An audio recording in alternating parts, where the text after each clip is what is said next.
Thanks everyone for joining today's webinar for Memphasys Reproductive Technology. The presentation will be delivered by Managing Director Dr. David Ali, together with Memphasys Head of Research, Distinguished Emeritus Laureate Professor Dr. John Aitken. Together they'll provide an overview of the company's activities and future plans.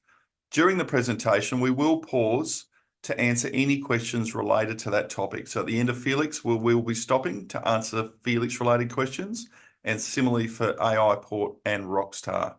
At the completion of the overall presentation, the presenters will be joined by Chairman Robert Cooke, who will participate in a Q&A session specific to the capital structure, balance sheet, and future funding needs. So if you do have any questions, submit them in writing using the Q&A button at the bottom of the screen, and we will put them to the presenters at those appropriate times. Shortly, I'll introduce Managing Director Dr. David Ali, and he will give the commencement of the presentation. So David, I'd now like to welcome you to the presentation, and you can give us your formal part of the first bit of the presentation, and I will be back shortly to answer or coordinate the question and answer in 5 to 10 minutes. So David, over to you. Great, thank you very much, David. I'd like to thank everyone for joining this webinar today. My name is Dr. David Ali, Managing Director of Memphasys. I'm very pleased to be presenting to you today about an area that I'm very passionate about, not only because of the great products that we're currently producing, but also because of the huge benefit we can provide to the community in helping couples have children. This presentation has previously been released to the ASX, so I will move through it relatively quickly, but I'm also happy to answer any questions that you may have. Slide 2, please. This is our disclaimer. Please read when convenient. Today, we will be following this agenda and stopping at key intervals to allow you to ask questions. I will be talking to the first 2 points, who is Memphasys, and the Felix system. Our globally acclaimed research director, Professor Dr. John Aitken, will join me when we're talking to the Rockstar and AI Port slides. Our wonderful chairman, Mr. Robert Cooke, will be on hand at the completion of this presentation for any further questions that you may have. Next slide. Of course, for those of you who are new to the company or may not have been following our story closely, I would like to give you a brief overview of Memphasys. While we have a suite of products being developed, we strongly believe can be commercialized in a relatively quickly time frame. It is important to note that our flagship product, the Felix system, is being commercialized, and that we are generating sales and repeat sales on a regular basis. Based on the quality of the Felix system, we have attracted a formidable global IVF leader and now partner to help us increase the sales of Felix in key markets.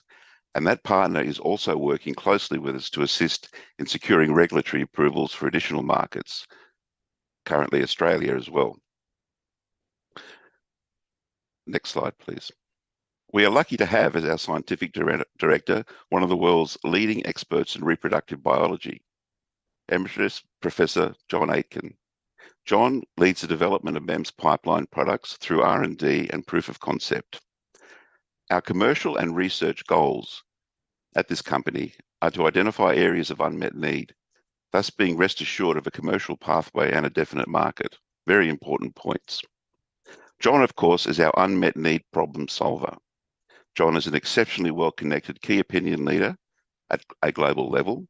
He has numerous global connections with other key opinion leaders, researchers, centers of reproductive excellence, and leading reproductive clinics throughout the world. And shortly, you will hear from John as well.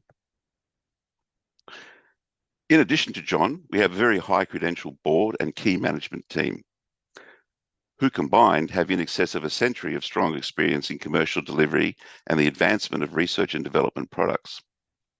The recent board expansion, we have been lucky to obtain the addition of Mr. Michael Atkins, who brings an extensive experience in world capital markets. As you can see, we have a portfolio of products and a strong pipeline. Our Felix system is the most advanced, and I would say it's our flagship product, already having achieved commercial sales. These sales will continue to increase over the coming months and years. We will touch shortly on this, but the Felix system is currently undertaking clinical trials, and that data is being used as part of regulatory filings here in Australia.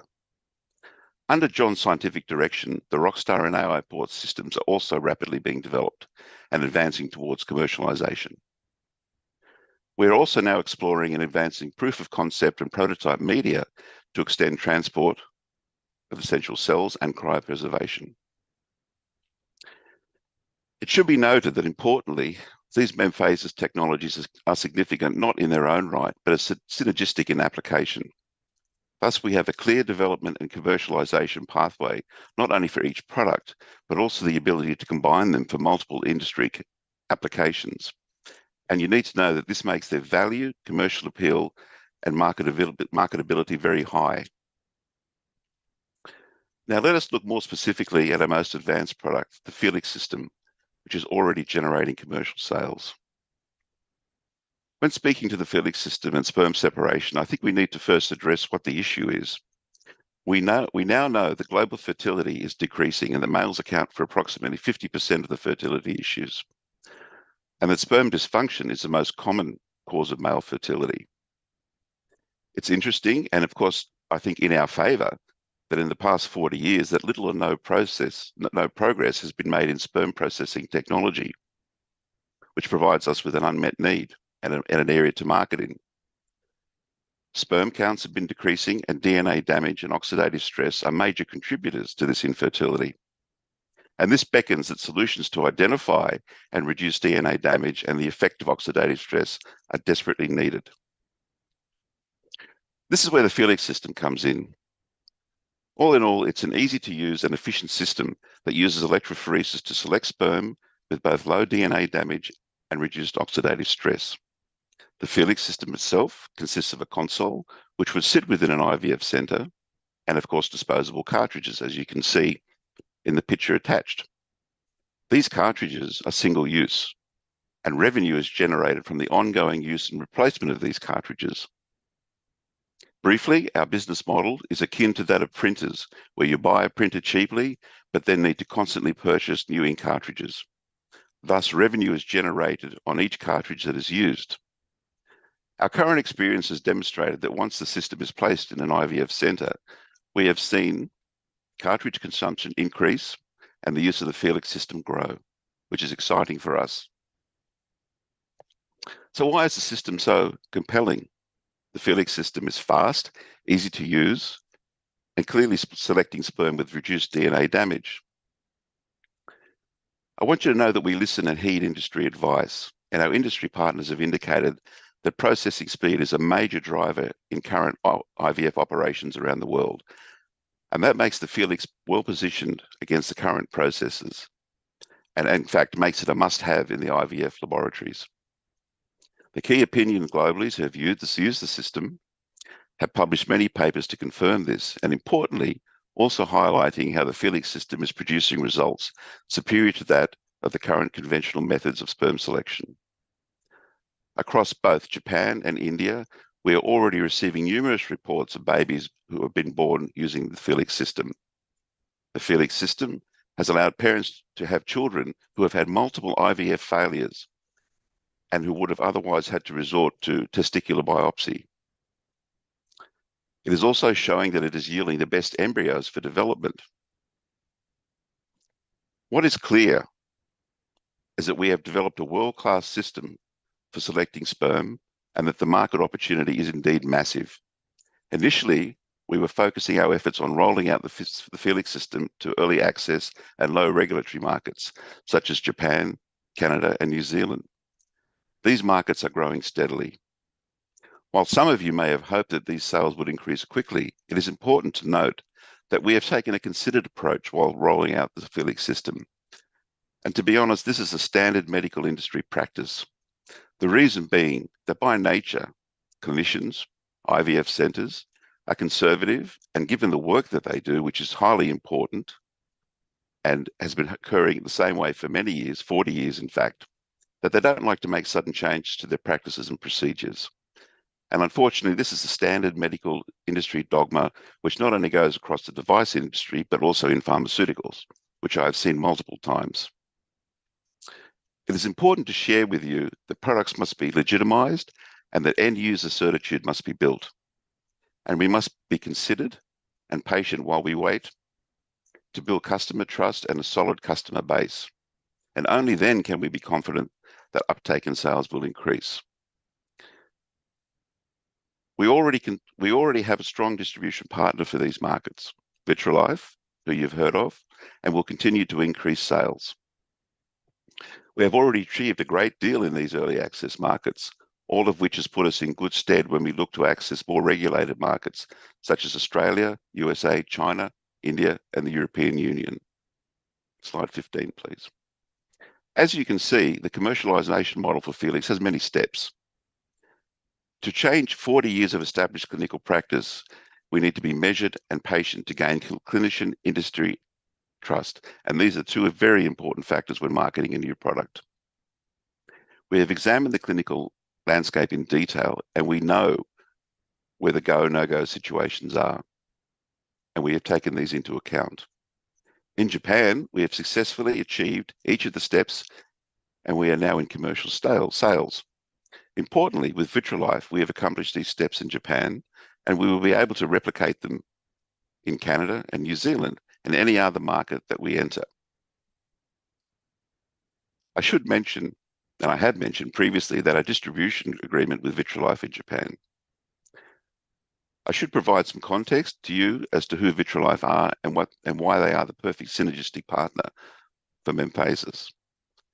Firstly, they are one of the world's biggest and largest providers of medical devices, consumables, and genetic testing services dedicated to the human IVF and reproductive market.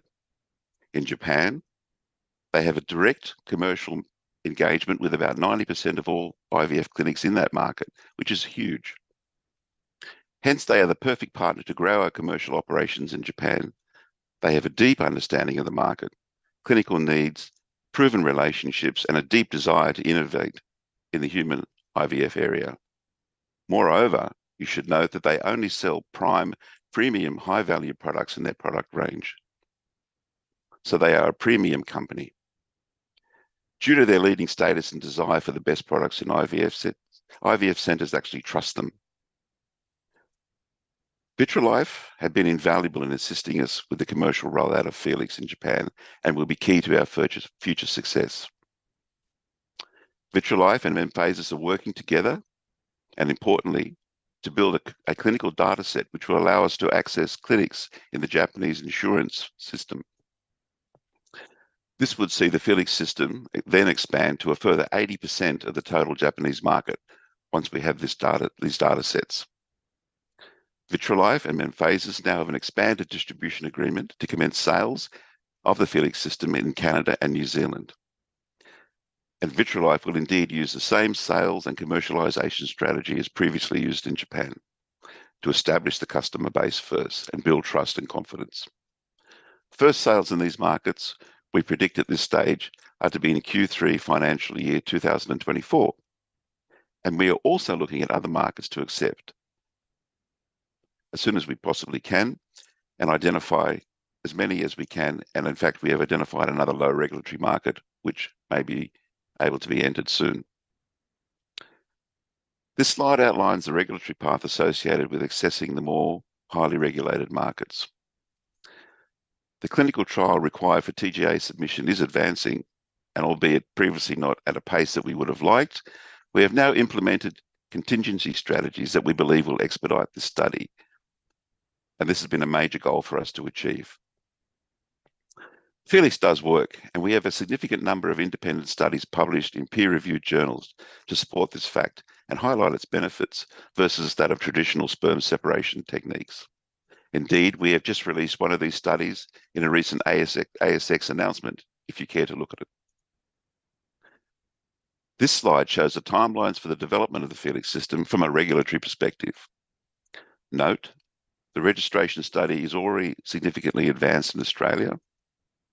It also shows the timeline to expand proposed activities to India, where Memphasys has already had a very, very positive presence in this major market, and clinical consumers are keen to reuse the product.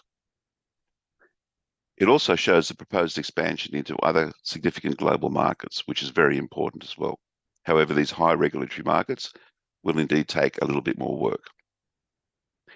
We will now pause briefly to answer any questions you may have on the Felix system, and I would like to now introduce my colleague, Professor John Aitken, to assist me in answering any questions that you may have on the Felix system. Thank you. Thanks, David, and welcome, John. We do have a large number of questions, so we're going to try and get through them as quickly as possible. And just keeping in mind, if we can't get through all the questions, we will get through them in personal contact post this presentation. John, so many years ago, or some years ago, I know you and I sat down and had a conversation where you mentioned that you believe that every IVF centre globally will one day be using the Felix system. Is that still something that you believe in? Oh, absolutely. And I think David captured it very well. Whenever we put Felix into a clinical laboratory, they like the system and they want to continue to use it. We are always fighting against the fact that the technology has been the same since 1978, when the first IVF baby was born, and it's difficult to get people to change their ongoing practices. But as soon as laboratories start to use the Felix device, they want to continue to use it. So I think it's a ripple in the pond effect. And once people start using it, it will spread and become a major means of isolating cells for the industry.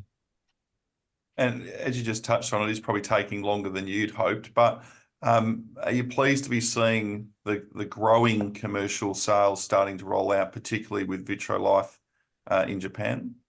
Yes, I am. I'm absolutely pleased to see that. And it's also very pleasing to see that the people that we are giving Felix to are not only liking the system, but they're also publishing very good data now on the ability of Felix to very efficiently and effectively create pregnancies within their clinics. And we've also done multi-centered trials now involving many centers across the world. And all of that data shows that the Felix device is both more efficient, it takes a fraction of the time that other techniques take, and it gives you very low levels of DNA damage, which has impacts then on the quality of the embryos and the offspring that are generated. So all up, I think this is very, very promising, and I'm looking forward to more and more clinics adopting its use. David, a shareholder here has asked the question of VitroLife, as you mentioned, is a globally significant player, has access to 90% or more of the Japanese market. Are you surprised, or can you explain why they may be cautiously rolling this out rather than rolling it out in such a substantive way? Yeah, so I think, David, to me, I mean, in all my 30, 40 years, for example, in pharmaceutical industry, I've seen this time and time again when a new product comes to market. And I think that there's a degree of change that needs to be made. And one of the things that companies generally do is they look at the landscape and they've got to change and convince customers that the system is better and the advances that it provides. And I think that from what we've seen already, that VitroLife has done that quite successfully and is continuing to do that. And as John has alluded to, it's really a ripple effect. And I would think it's more of a snowball effect where you start to get 2 or 3 customers and then they collect as the ball rolls down the hill. And there's no doubt in my mind that there's a little bit of caution because it's a new product from our customers. And it's a matter of building customer certitude and legitimizing the product with a strong customer base before you actually move into larger commercial sales. So just sort of clarify that a little bit more, sort of another question's come through. So in terms of VitroLife, they haven't rolled this out to 100% of their clients in Japan. No. They're rolling it out in a cautious approach to build out that knowledge and build out that feedback before Correct. starting to roll the ball a little bit harder down the hill. That's correct. And I think that indeed that what we might call the tipping point will be the clinical trial result coming through, which, you know, currently we have no hesitation to think that it will be anything other than positive, given the data that we've seen to date. So I think that once that clinical trial is completed, that VitroLife will then be able to push hard and move the product into further clinics within those low regulatory markets. You touched on the agreement that's expanded into New Zealand and Canada, and also the learnings from the Japanese market. Do you think it'll be a quicker rollout, albeit smaller markets, but do you think it'll be a quicker rollout in New Zealand and Canada than Japan? Seemingly, Japan's taken a bit of time for all the reasons you've outlined, but do you think New Zealand and Canada will be quicker? Yes, I do. I think that we've now established, or Vitrolife at least, have now established the rollout model that they'll be using. It's been embedded, and I think that they will apply that directly, as I've said, to new territories that they move into and want to make sales in. So yes. There are a couple of questions here on the insurance market. Do you have an idea on timing of when you may be able to approach that market and potentially sell into that market? Yes, so we're currently in discussions with Vitrolife as to how those data sets are coming along. And I believe we have meetings scheduled for next month to review that. And then the clinics, it will be up to the individual clinics to actually make those submissions.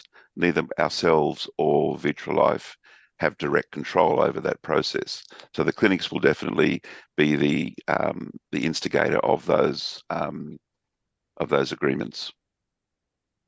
You touched on the clinical trial, and obviously it has taken somewhat longer than we'd all hoped, both shareholders and the company together. Yeah.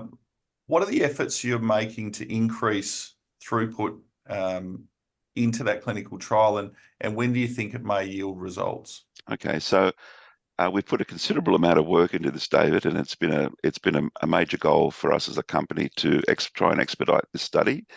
So firstly, the trial is being run with Monash, and we've opened up, I think, at least another 4 or 5 centres with Monash here in Australia to expedite the study locally. The study arm that we were having a little difficulty recruiting to, simply because of patient numbers here in Australia, and that's pretty much what it comes down to.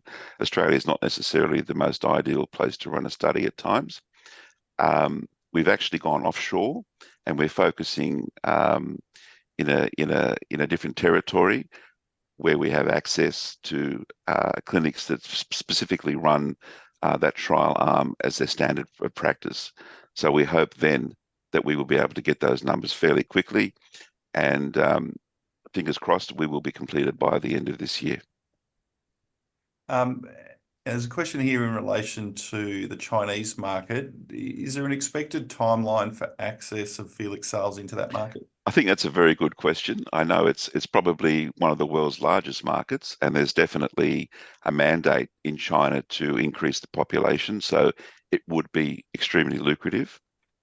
There are a few ways to get into China, and they have been explored in the past, but we believe the easiest entry will be through Hong Kong, where if we can develop user certitude and legitimization, that the process would be in fact helped and expedited into, first of all, southern China, and then into general mainland China.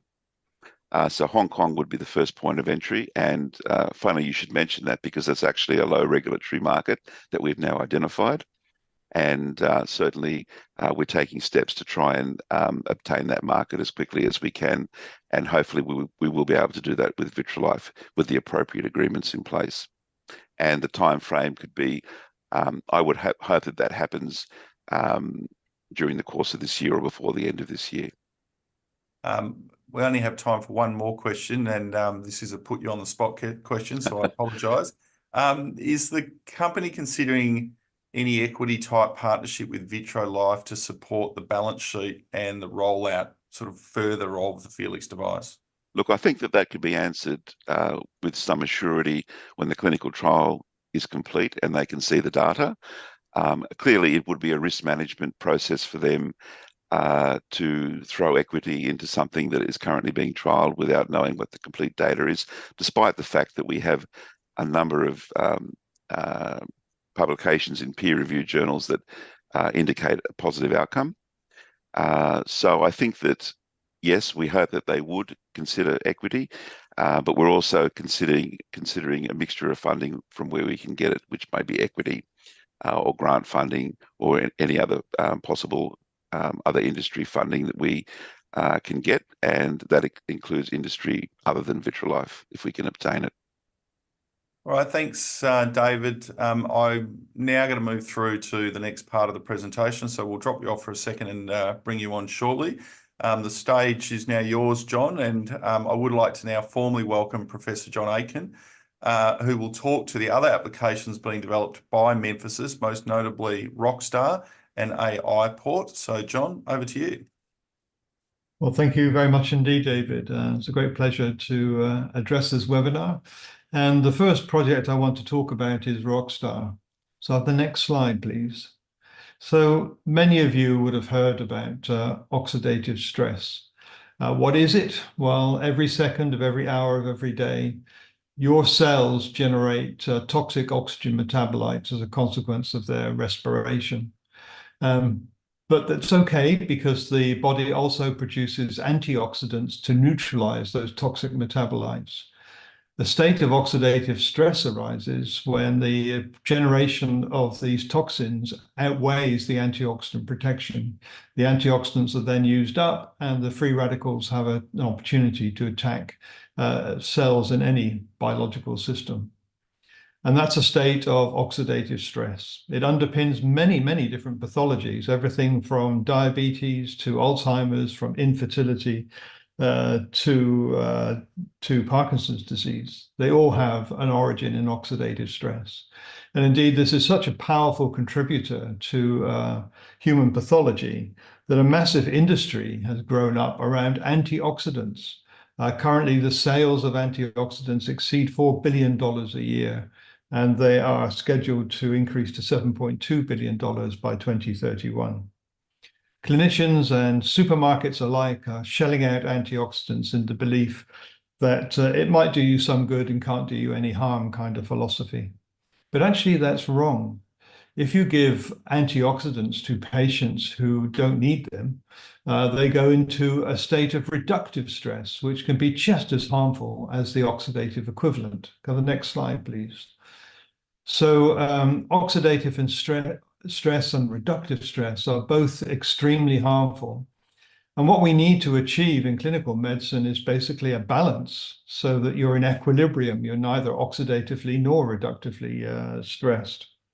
And in order to do that, you have to be able to monitor the antioxidant status of your patients in real time. In that way, you can identify the patients who actually need the antioxidants, and you know when to stop therapy so that you don't tip them over the edge into reductive stress.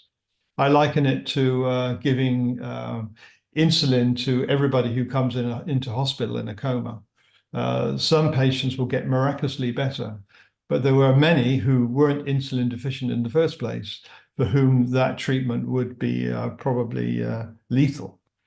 So we need to be able to monitor oxidative stress in real time, and that's where Rockstar comes in. Go to the next slide, please.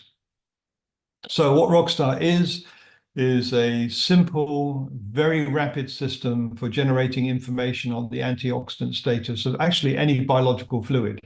It doesn't have to be a blood sample or a semen sample. It can be everything from orange juices to actually cosmetics. We can use this to measure antioxidant status. Can I have the next slide, please? So we have a situation now where in current practice, if you want to know the oxidative status of your patient, you have to take a blood sample or a semen sample, send it to a laboratory. They have to use complex equipment. It's a very time-consuming process, and the whole complexity of the operation often means that patients don't get assessed for oxidative stress. And literally millions of dollars have been wasted on clinical trials in the antioxidant field, where antioxidants have been given to patients who were never known to be antioxidant deficient in the first place. Rockstar just changes the whole game. What it does is enable us to generate a point-of-care diagnostic device. The analysis just takes a few minutes. It's very sensitive. It's very accurate. As I said, we can use it on a wide variety of different fluids: semen, blood, urine, saliva, follicular fluid, even spent culture medium. And it provides us with a means of profiling the oxidative stress within our patients, so we know who to give the antioxidants to and when to stop that form of therapy. Have the next slide, please. So we're now working with companies to develop the Rockstar device. I won't go into the details of the biochemical principles of Rockstar, but just on the extreme left-hand side, there's one fundamental concept that I want to get across.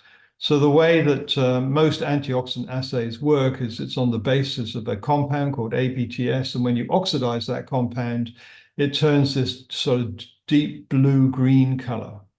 And in the presence of antioxidants, that color change is inhibited. That's the basis for all laboratory tests. To run that assay, you normally have to oxidize the ABTS in a process that can take 16 hours with a powerful oxidant like potassium persulfate. I can achieve that oxidation in 20 seconds using an electrochemical cell. We work with a company called D&I to actually design and develop that electrochemical cell, that cartridge, and we've developed workstations into which these cartridges can now be inserted to enable us to very rapidly and efficiently monitor the antioxidant status of patients. Can I have the next slide, please? So the applications for this system are actually too many to be able to cram onto one slide. Just to give you a few examples, in the fertility world, infertility clinics would desperately like to know whether the male or the female partner of an infertile couple are suffering from oxidative stress, so they know who to give antioxidant therapy to. Obstetricians would desperately like to know the oxidative stress status of their patients as they go through pregnancy, because many complications of pregnancy, including actually fetal loss, preeclampsia, and preterm labor, are all driven by oxidative stress. The food technology industry are enthusiastic users of this kind of technology because they want to know whether their food processing arrangements have any impact on the intrinsic antioxidant property of food. We're using it internally as a way of driving improvements in culture media that we're developing for human and animal reproduction. Other clinical groups working in other areas like cardiovascular medicine, neurology, endocrinology, they all will be users of this system.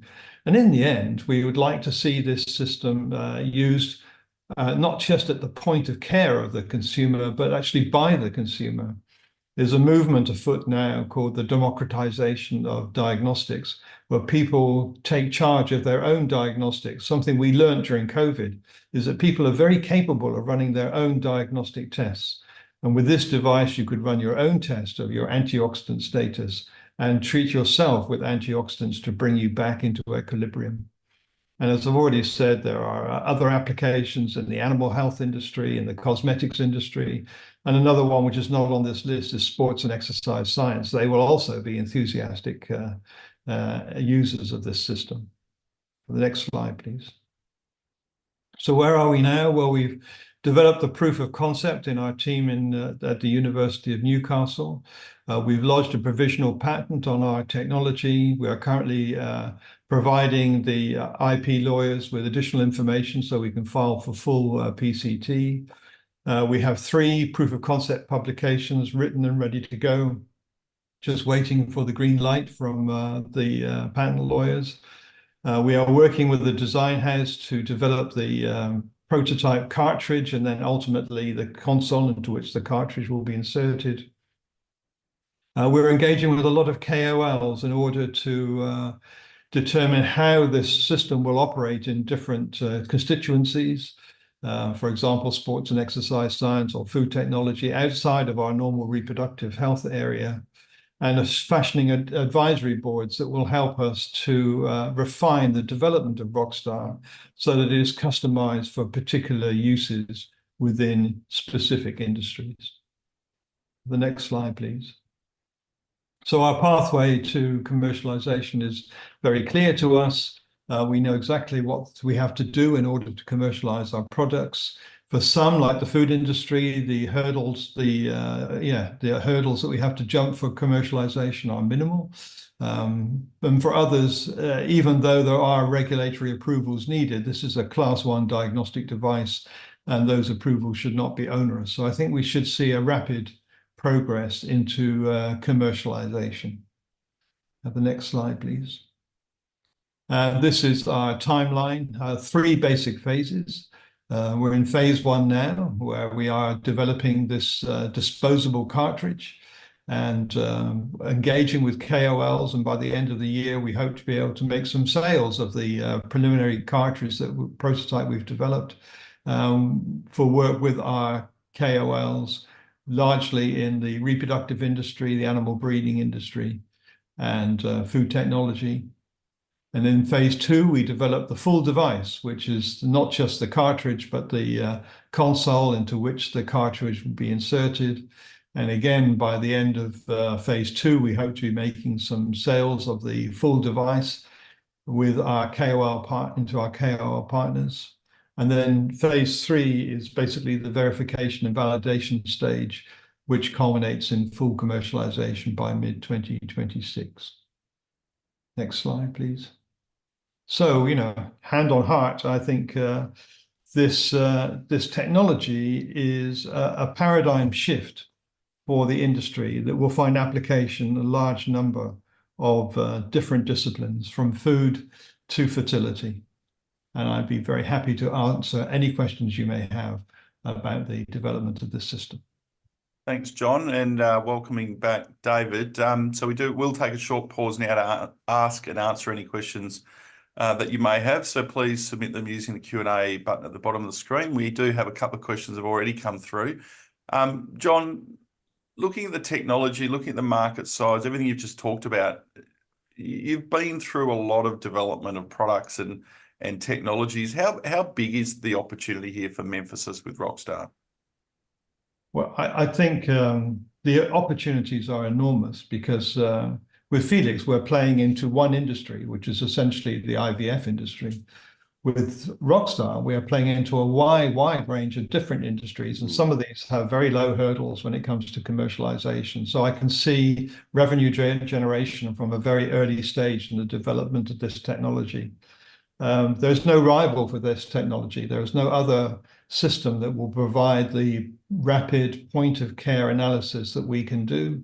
And as I've already said, there is an antioxidant industry there worth billions of dollars a year, which needs this kind of system in order to generate some credibility in terms of the patients you select for antioxidant treatment and when you actually stop that treatment so you don't tip them over into reductive stress. So the need is great, and the technology is unique, and the opportunities, I think, are enormous. John, clearly you're connected globally, certainly in andrology and IVF, but in reproductive and other areas. How closely do you think people are watching what you and the team are doing with Rockstar?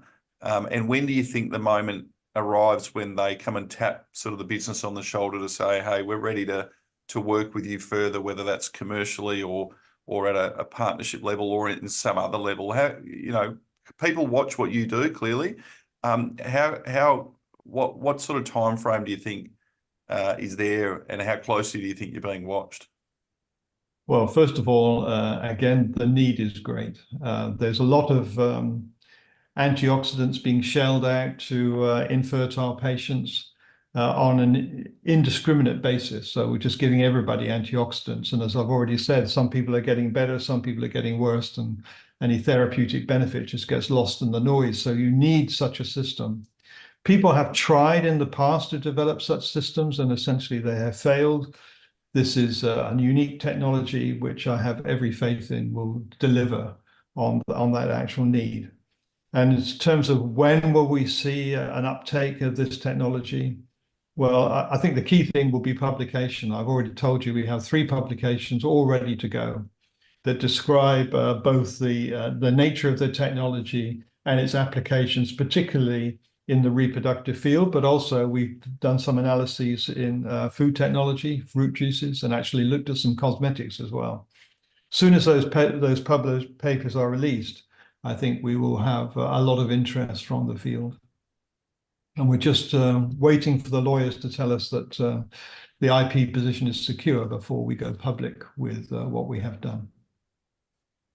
David, a couple of questions for you, and some of it relates to what John talked about in relation to advisory boards and potentially funding. But how important is it to bring together sort of the industry advisory boards to play a role in helping guide sort of the commercial or the most efficient commercial need or the largest commercial need, and take the technology into industry? How important is it to start identifying not just the sectors you want to work in, but also the groups that you want to align with to help you enter those markets?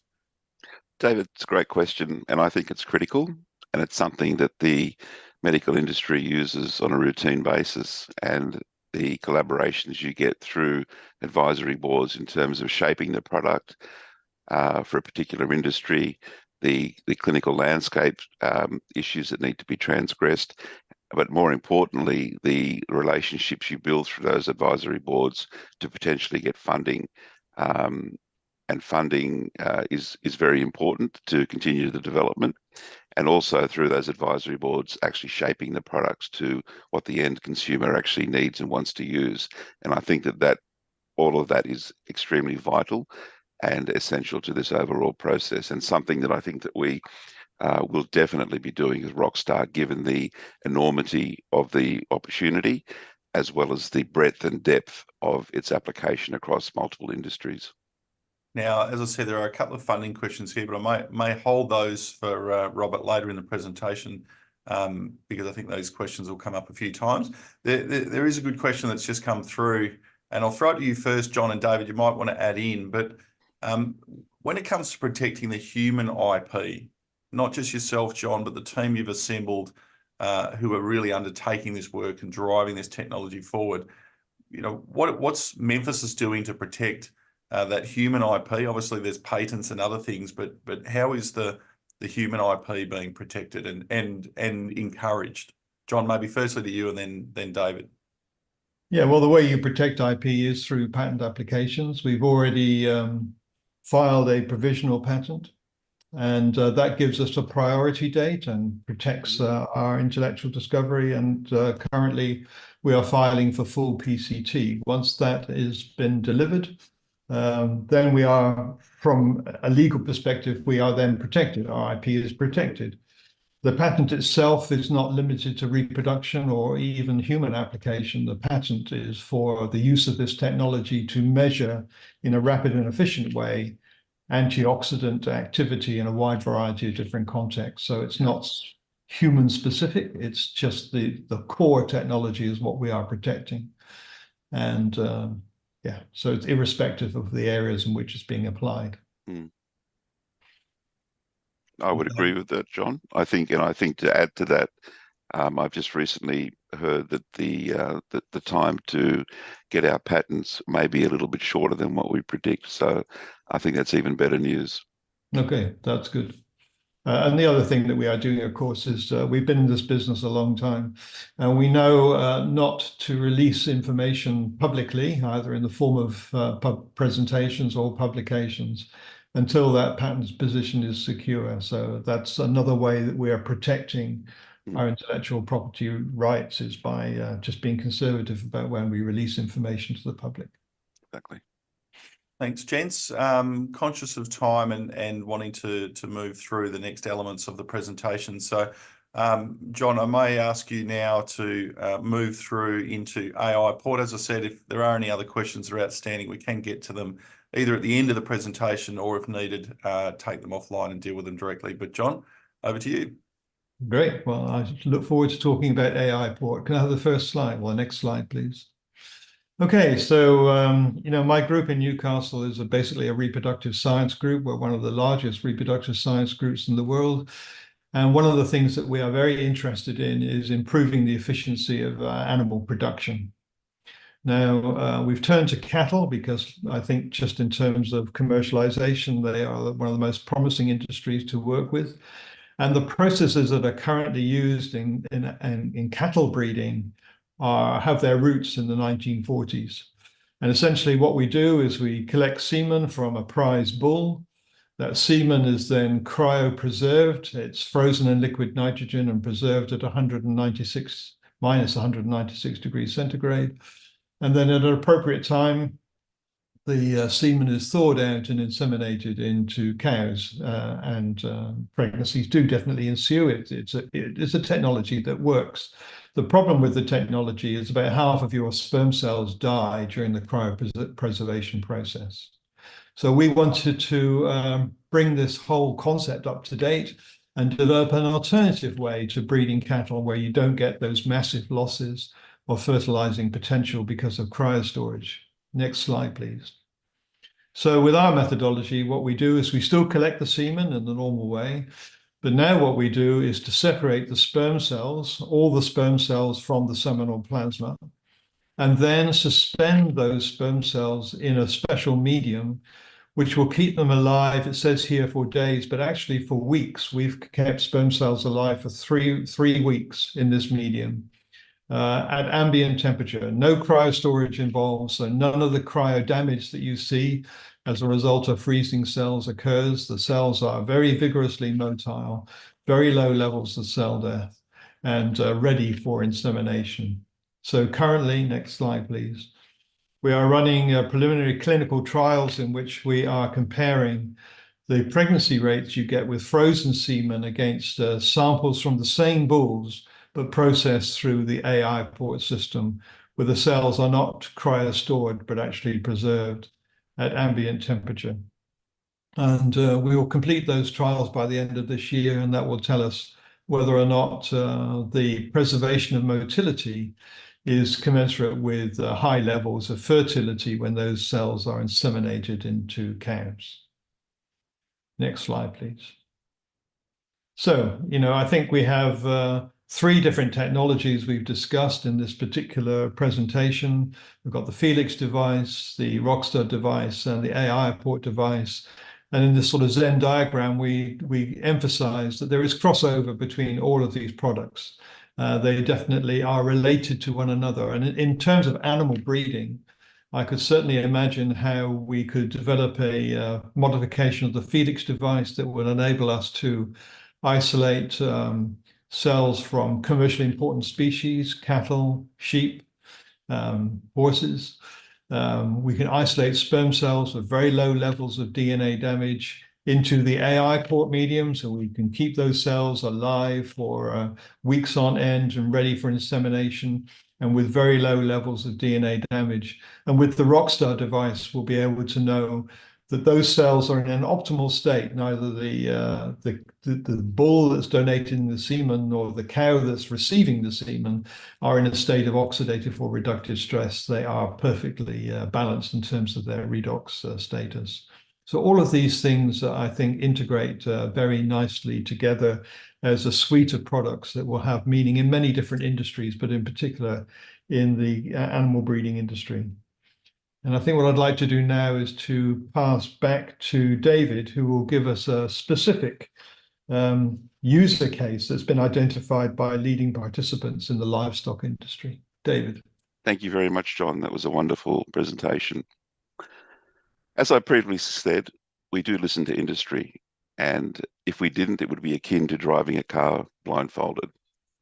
Therefore, following discussions and detailed discussions with experienced members of the Australian livestock industry, we have indeed identified that a combination of MEM technologies, which John has alluded to, when used together, could be effective in animal artificial insemination, and in particular, reducing methane emissions from ruminants through cost-effective elite DNA multiplication. Next slide, please. We see that our agriculture is projected to be the largest source of emissions globally by 2030, and indeed methane emissions from livestock are the largest source of greenhouse gas in the agricultural sector. It's good to note that the Australian red meat and livestock industry has a target to be carbon neutral by 2030.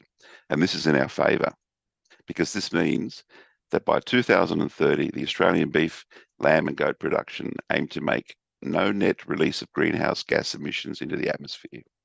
And to achieve this goal, the industry is actively and proactively taking action with investment in terms of R&D, with a particular focus on animal genetics to achieve these ends. So you might ask, why is genetics so important? Well, the industry is telling us that shaping emission intensity in livestock systems will indeed be heavily influenced by genetics as we move towards the 2030 goal. Increasing meat production per unit of emission is very costly to identify.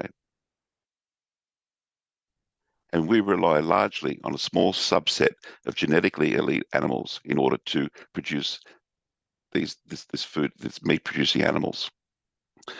This population of elite animals will indeed be very cost effectively multiplied while minimizing DNA breakdown. And currently using conventional techniques, we can actually supersede the conventional techniques with our new techniques as we go forward. As you can see, it's a massive market, with bovine artificial breeding believed to be more than $2.9 billion globally. Next slide, please. Industry is telling us that our products could be a game changer, and I believe that this is true. We are developing a process of extending the viability of sperm cells in an ambient temperature receptacle, which John has already alluded to. Fresh semen storage via our processes aims to reduce the fragmentation and breakdown of sperm within a sample. The capacity to reduce sperm DNA breakdown that occurs compared to conventional practices will maintain the quality and increase the quantity of elite sperm, and hence greatly multiply the yield of methane neutral genetically elite species and genetics. We will use the Rockstar system in conjunction with animal breeding to further enhance the multiplication of the elite gene pool by reducing DNA breakdown and improving elite genetic multiplication in a very cost-effective manner, which is great for the industry. I would like to pause for a moment to answer any questions on the AI port or animal AI. Thanks, David, and thanks, John. A good question here, and I'll just state it as written. John, the AI port results were perceived as negative by the investment market. What did you learn from the results, and why do you still believe in AI port as a commercial product for the future? Yes, well, we did do a very preliminary study last year, but there were logistical problems with that particular study. We don't have our own large animal breeding center at the university, which is a problem. So we have to work with cattle breeders out in the countryside. And the particular place where we worked was 2 or 3 hours from Newcastle. We had to transport the samples back to Newcastle, process them here, and then ship them back to the farm in order to inseminate them into cattle. And just during that process of transport from the place where the semen was generated back to our laboratory, that transport process basically compromised the fertility of the sample. So it wasn't a good test of how well the system can work. We've learned from that, and what we learned is that we have to process the sample on site. So we now have a new collaborator we're working with, and we have now established facilities at that particular farm where we can collect the samples, divide them into half, freeze one half, and then process the other half on site to store them in the AI port medium. And then 1 week later or 4 days later, we will do the inseminations and compare pregnancy rates. That, I think, will be a realistic test of how effective the AI port system is. Our current, the studies that we did last year, as I say, were compromised by logistical problems. It was cast no doubt in my mind on the validity of the AI port concept. It was simply a logistical problem that we had to overcome, and we now have. David, a question for you. How important will it be to work closely with the industry in development of these products? Taking the blindfold off while you're driving, so to speak. I think, David, it's a key thing to do, and we're currently looking at potential partners to work with and industry-facing people so that we can actually obtain these partnerships and work closely on the development, which will hopefully also include funding as well as shaping what the end user product looks like. Because, as I've said before, I think that that's extremely important. And whether we hold advisory boards or whether we meet with the industry partners on a one-on-one, that will depend on the situation. But definitely, we will be doing that. And final question, where to in terms of further engagement with the industry, both from a research point of view and also a collaboration point of view? Maybe firstly to you, John, and I'll let David close that question. Can you repeat the question? I'm sorry. Sorry, where to from here in terms of further engagement with the industry? And now we've seen other potential user cases and other ways that the combined technologies can be used. Where and how do you engage more with the industry and sort of pick the channels where you want to engage? Firstly, from a research point of view for you, John, and then David, from a wider market point of view. Yeah, no, from a research point of view, we are definitely engaging with the industry. And we are looking now for partners which can conduct clinical trials using our technologies, but at scale. So at the University of Newcastle, I can generate proof of concept experiments and demonstrate that things work or don't work. But in order to really validate them from a research perspective for the industry, we have to do studies at scale. So we're now looking for those partners that will help us develop those kind of facilities so that we can test our ideas out. And as David says, we by engaging with the industry, we can refine what it is that we develop so that it uniquely suits the needs of the end users.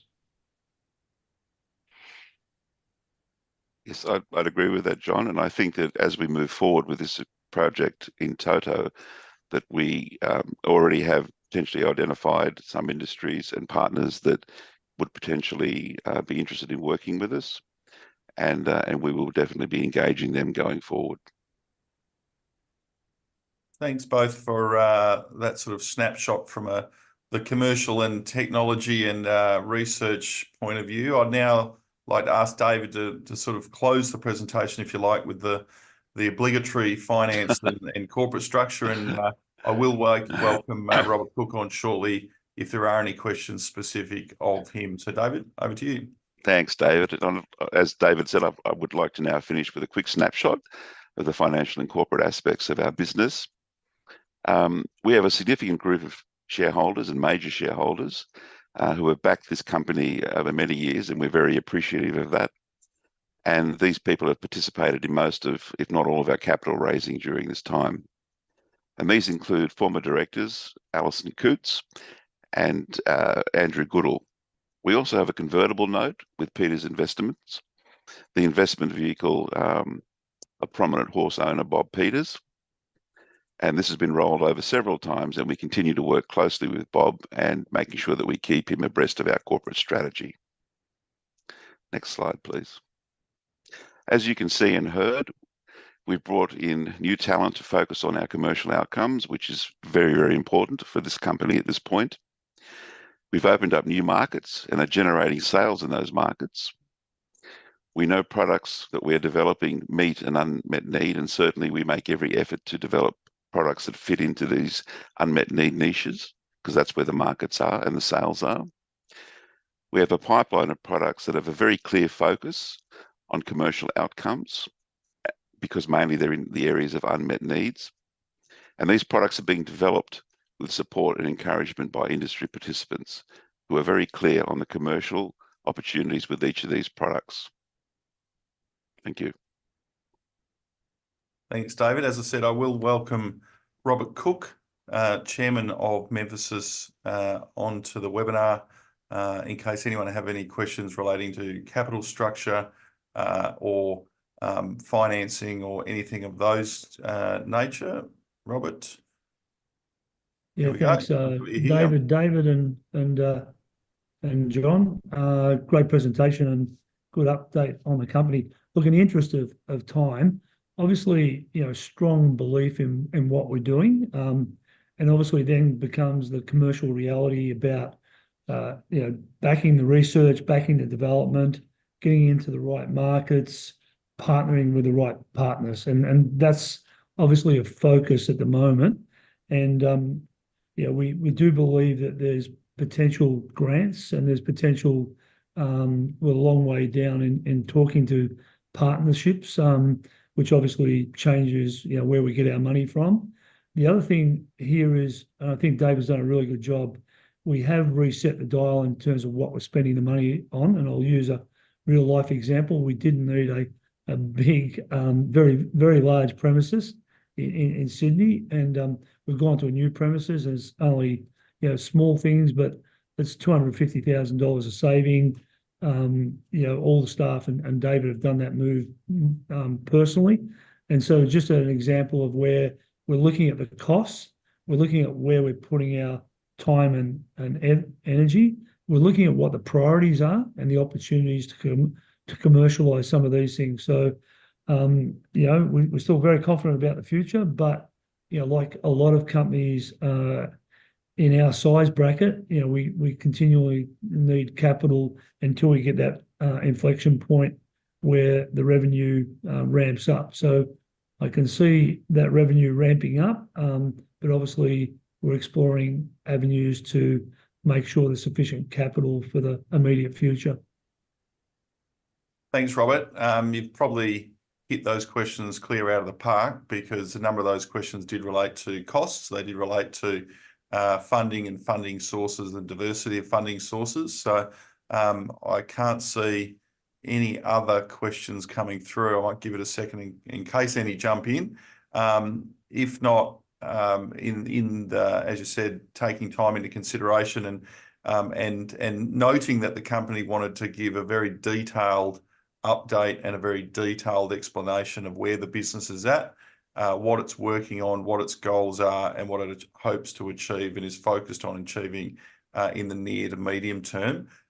This has been probably a longer presentation than most investor presentations of this type, but the company clearly wanted to give a detailed presentation, bring the key people together so that everyone could get an understanding of where the business is at. So given there are no more questions coming through, I'd like to thank firstly the participants and the attendees for tuning in and listening to the company and clearly supporting the company over a long period of time. I can see the list and there's a number of major shareholders here in addition to retail and other shareholders who followed the company for a long time. I'd also like to thank each of the presenters, David and John, for giving your time, but also giving such detailed overviews of where the company is at, its achievements to date, but also what it hopes to achieve. And Robert, for you as well, for guiding the ship, so to speak, but also for producing a nice ending to the presentation and providing that update in terms of funding and diversity of funding moving forward. So without further ado, thanks everybody for tuning in. Thanks to each of the presenters for your time. This webinar has been recorded and will be shared with shareholders who were unable to participate today. But thanks everyone for your time and have a great day. Well done, guys. Thank you, David. Thank you.